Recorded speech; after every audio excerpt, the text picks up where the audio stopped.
Do you know what question I get almost every single time I walk a lot with someone before I bid it? Why do I have to pay you to haul this topsoil away and then pay again to haul new dirt back in? Can't you just use what's already here and save some money?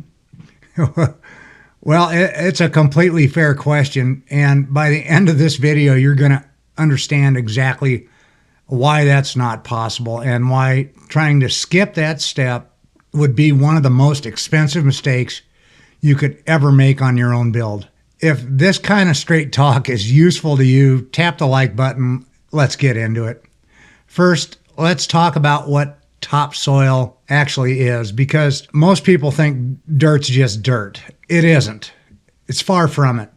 The top layer of soil on your lot, usually the first 6 inches or so, is full of roots, decomposed plant material, organic material, bugs, and stuff that's been breaking down for years. Now, think about what happens to organic material over time. It keeps breaking down. It compresses.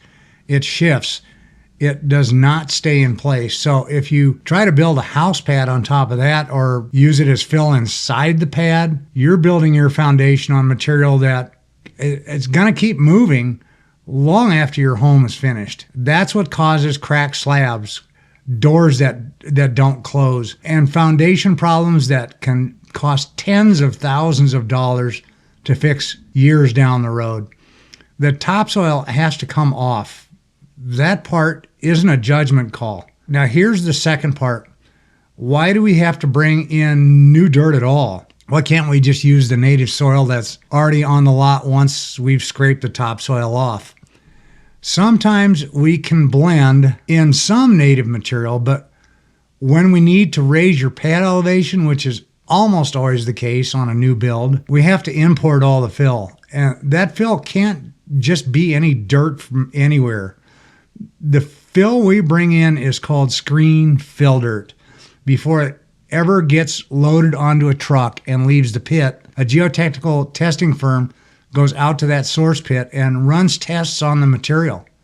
They're checking whether that specific soil can actually reach the moisture content and compaction levels your engineer requires.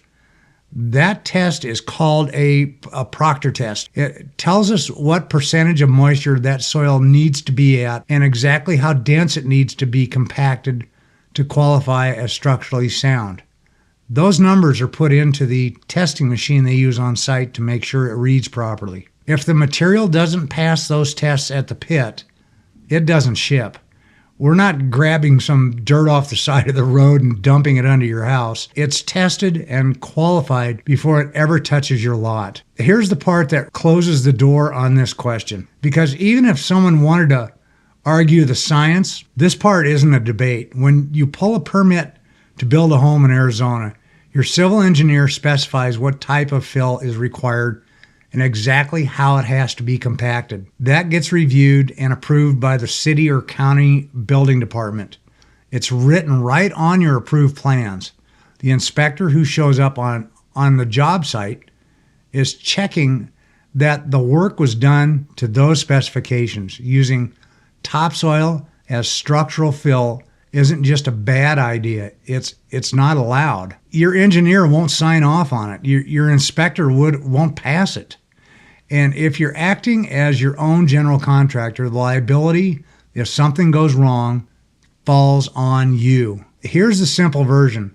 The dirt that's already on your lot isn't qualified to hold your house up. The dirt we bring in is tested and certified before it even arrives. You're not paying twice for the same dirt.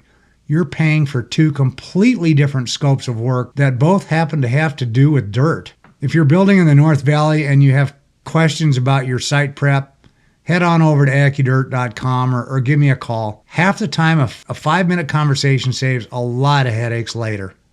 I'm Mark. I'll see you on the next one.